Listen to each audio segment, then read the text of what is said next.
finished up our series on shame. We finished up our series on anger. And now we're starting a series on fear. And so we're going to be looking at fear today. And so in this introduction, I just wanted to talk about, I like to start to talk about like exactly what are we talking about when we talk about fear, because fear is the human condition, okay? And fear is actually the most pervasive and universally shared emotion in every human's heart. We're born with a propensity to fear and the need to somehow forestall the fates that we foresee. And the Bible is constantly admonishing us not to fear. Did you know that in the King James Version, there's 29 instances of the phrase, be not afraid. In the New American Standard Bible, there's 57 times the phrase, do not fear, or do not be afraid is 46 times. And some argue that fear not and similar phrases are present in the Bible 365 times. Isn't that interesting?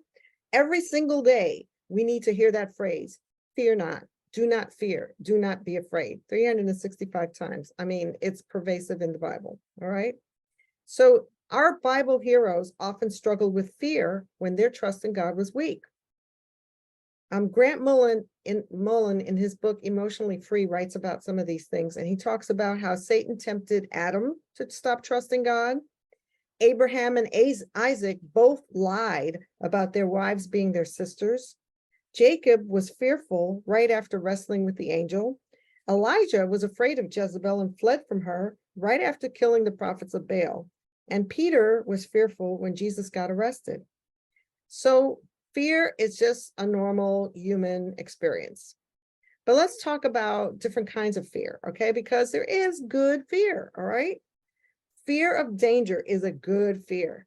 Remember when we talked about anger, we talked about the fact that there was good anger, that anger was originally intended to be for our good, to make us fight about injustice, but it was not supposed to be, it was supposed to be used for good. So in the same way, God has instilled us with this ability to fear, to warn us and to keep us safe, okay? So the very first fear that I want to point out that's good is fear of danger, because that means that you're warned when real harm is imminent, okay? So this is normal fear. So for instance, I mean, I think Deb and I were talking about fear, you have to really have a normal, healthy fear of driving in a car. It's a 2,000-pound vehicle, and there's other 2,000-pound vehicles all around you. So you want to have a normal, healthy fear of that. Okay. You want to have a fear of driving too fast, and you want to have a fear of going off a cliff. So it's a normal thing to have concern or anxiety and a fear for your safety. Okay. So to be clear, fear serves a healthy function. And this is Max Lucado rates this in his book, Fearless. And I don't know if he pronounces it Lucado or Lucado, but I say Lucado. Okay, and the book that's I'm quoting is Fearless. By the way, if you're interested, I have a list of resources on fear that if it's not underneath this, if this is on YouTube, you're watching this and you don't see the link for the resources, look in the comments, because I will make sure that they're in the comments if nowhere else, okay? So he says a dose of fright can keep a child from running across a busy road or an adult from smoking a pack of cigarettes. Fear is the appropriate reaction to a burning building or a growling dog. Fear itself is not a sin, but it can lead to sin. If we medicate fear with angry outbursts, drinking binges, sullen withdrawals, self-starvation, or vice-like control, we exclude God from the solution, and we exacerbate the problem. We subject ourselves to a position of fear, allowing anxiety to dominate and define our lives. Okay, but fear is intended to keep us safe. And Grant Mullen says that anxiety is not all bad. It's actually a gift from God designed to protect us from danger. Anxiety was meant to serve us, not to be our master. It was a safety guardrail, not a roadblock. So another good fear that I want to point out here, besides this fear of danger, is fear of God. and this is something that is very important that we are to have, definitely. This is to have a reverential awe of who God is. Okay, so the Bible says that the fear of God does different things for us, gives us different things. Okay, it gives us wisdom. Proverbs 9:10 says that the fear of the Lord is the beginning of wisdom. It keeps us from sinning. In Exodus 20, verse 20, Moses said to the people, "Do not fear, for God has come to test you, and that his fear may be before you, so that you may not sin." Fear of God is also rewarded with mercy. Luke 1:50 says, "And his mercy is on those who fear him from generation to generation." And the fear of God allows us to yield to one another. Ephesians 5:21 says, "Submitting to one another in the fear of God." So to wrap that up, fear of God is the beginning of wisdom. It keeps us from doing wrong. It's for our good and for our survival. It enables us to consider and declare what God has done for us. It's rewarded with mercy. It gives us courage. It perfects us in holiness. It allows us to yield to others, and it will be rewarded. Okay, so fear of God is a very good thing, and we are to have this fear of God. All right, but on the flip side, and this is what we will be talking about going forward, we're not going to be talking about the good fear because we want to keep the good fear. Over the next few weeks, we will be talking about the bad fear. And what is the bad fear? And before I even talk to you about the bad fear, I have to tell you that last night, I was not sleeping very well as I was preparing to teach this class. And I was kind of tossing and turning, and I wasn't quite asleep. And I just heard the Lord say so clearly to me this phrase: fear is the greatest motivator for wrong. And therefore, this fear that we're going to talk about, this bad fear, it does motivate us in the wrong ways many times. Okay. And in fact, the kind of fear that we're going to talk about is never good to guide us, and it should never be our motivation. Okay. So the first instance we talk about this bad fear is in the Garden of Eden, when Adam and his wife hid themselves from the presence of the Lord. And the Lord said to Adam, "Where are you?"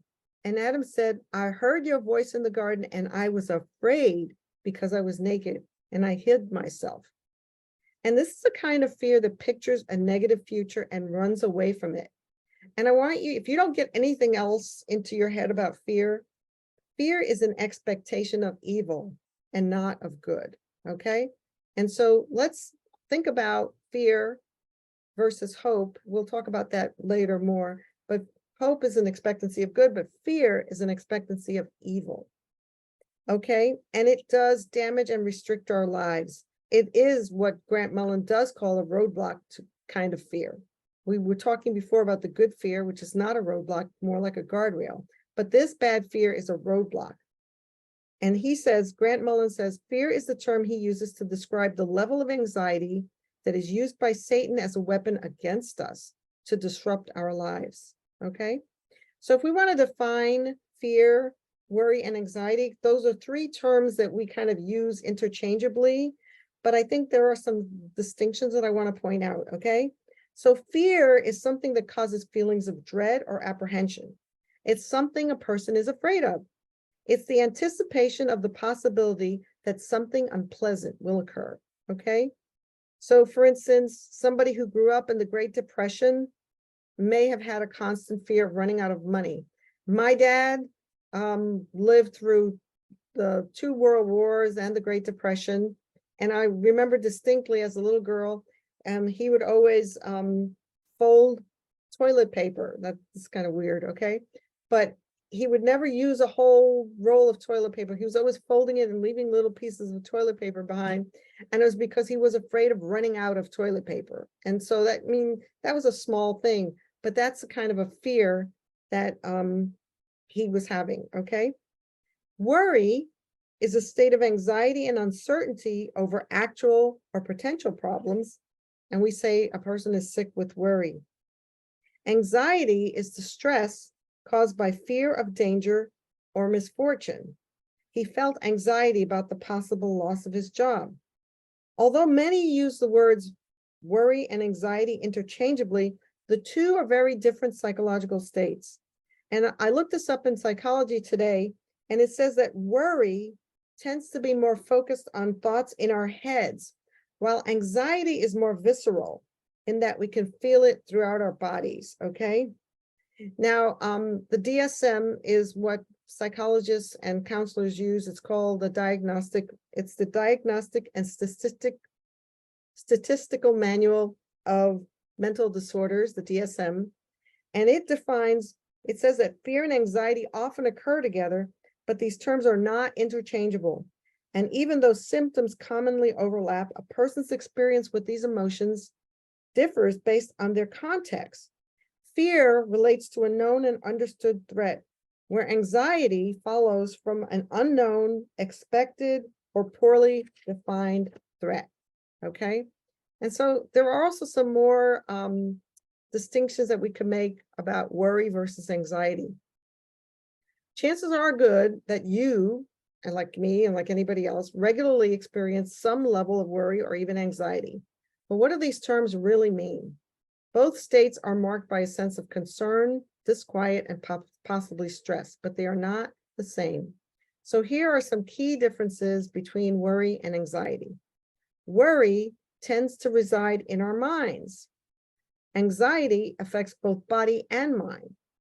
Everyday worry takes place in your thoughts, while anxiety often manifests physically in the body. So I want you to think about when you're feeling anxious, like what is your body actually experiencing, okay? You might feel faint, you might feel lightheaded, you might even hyperventilate, okay? So people who are anxious are also more likely to suffer from digestive problems like nausea, indigestion, and irritable bowel syndrome. Number two, worry is specific, whereas anxiety is more generalized, okay? Whether you're fixating on your odds of contracting some kind of disease or trying to figure out how you'll be able to homeschool 3 children, worry is distinct and concrete. Anxiety is generally vague, okay? You may feel unsettled, but you can't pinpoint what you're really anxious about. And that can make problem solving difficult. Number 3, worry is grounded in reality. Anxiety is marked by catastrophic thinking. There is a logical component to worry. Your brain is trying to make sense of a real and present danger. Worrying when your fears are actionable actually does make sense, okay? But it's worry that can lead you to take more precautions than you need to take when facing a threat. Anxiety, on the other hand, overestimates risk. So if the real risk of a negative outcome is 10%, someone who is anxious may perceive the risk closer to 70%, okay? Number 4, worry should be temporary, whereas anxiety is long-standing, okay? So usually worry is short-term, there's a concerning situation, and you worry about it. And it will prod you to problem-solving skills to address your concerns. But anxiety is persistent, even when concerns are unrealistic. And sometimes anxiety can compromise your ability to function, actually.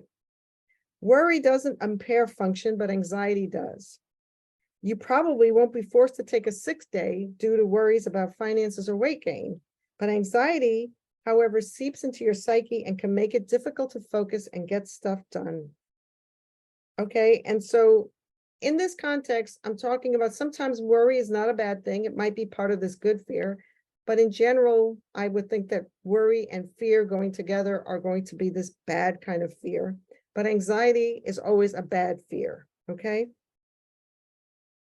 So let's talk about types of fear, all right? And gosh, I'm not even going to go, I can't possibly exhaust all the types of fear that there are. I'm just going to name a few of them that just seem to be the obvious kinds of fear. Fear of poverty, fear of failure. Actually, you can have fear of failure or fear of success. And those two things sometimes go closely together. Fear of judgment, that is, of being judged by others. Fear of rejection. Phobias, and phobias are irrational fears of something or some effect, or some event. And believe it or not, shame is a kind of fear, because shame is a fear of either being found out or exposed. It's a fear of being humiliated or rejected. It's a fear of being abandoned. or most commonly, it's a fear of revealing your real self to other people. Okay.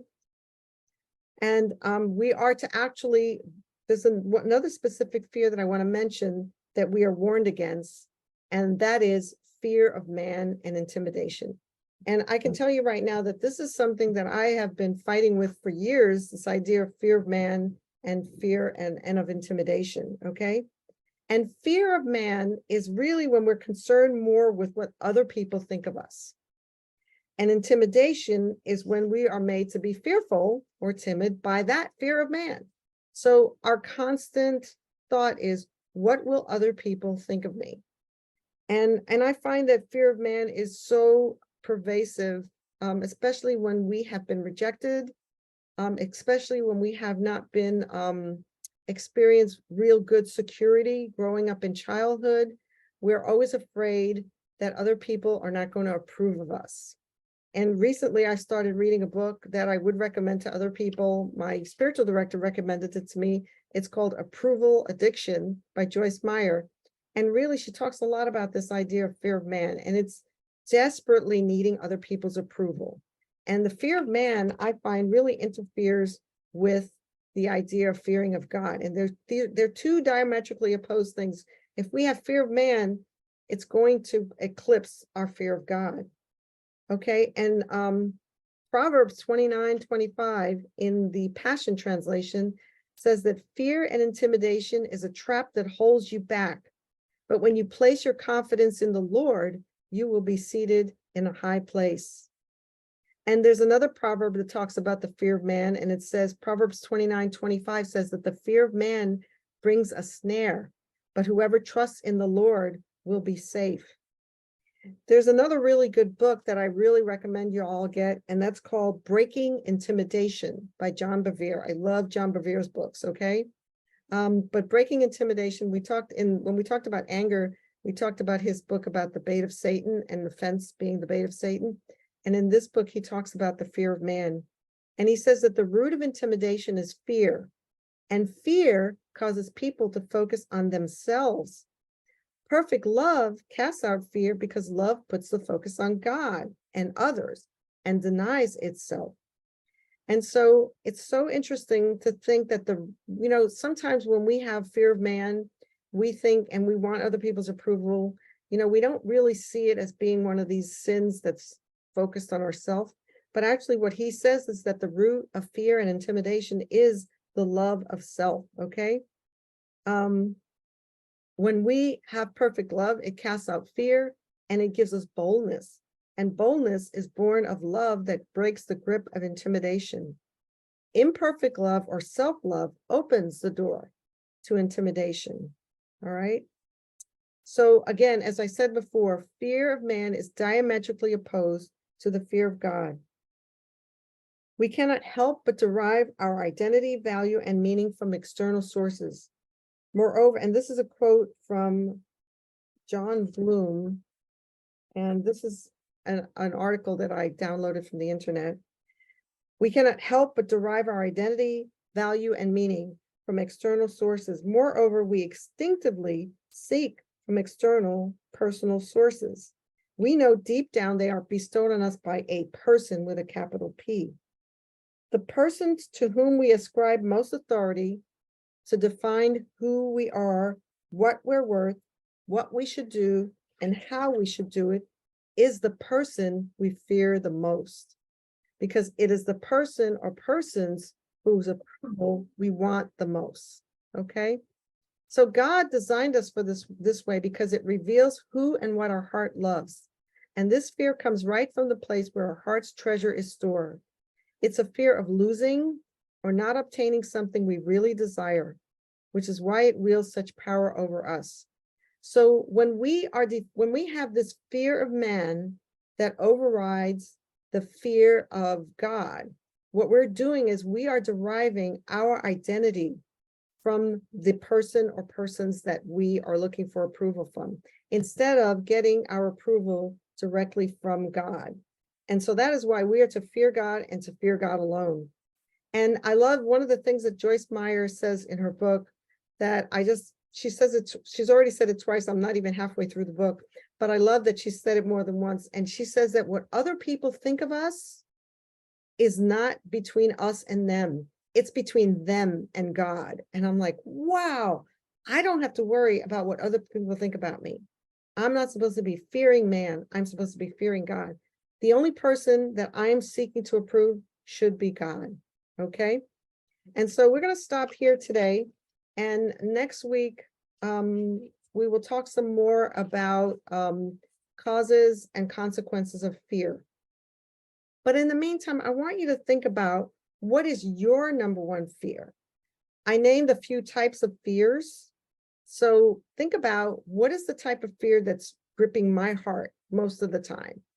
Am I an anxious person? Am I living and walking in anxiety all the time? Think about that. But I just want you to think about naming one type of fear that you're gripped in, and whether or not fear of man is your problem. And so we're going to stop here, and next week we'll continue to talk about fear.